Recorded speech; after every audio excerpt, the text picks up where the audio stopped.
How to use gems in Gemini AI to save time.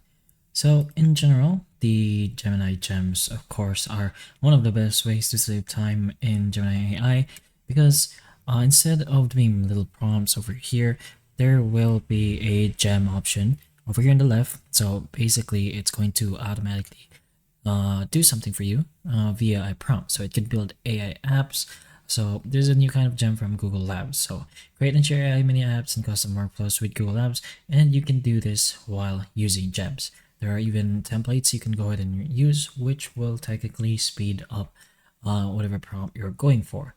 But if you are thinking about a speed up option, if you are looking for a way to make Gemini respond faster, then there isn't actually a way or a single turbo button, but there are several ways to trigger a faster mode or reduce the time you spend waiting.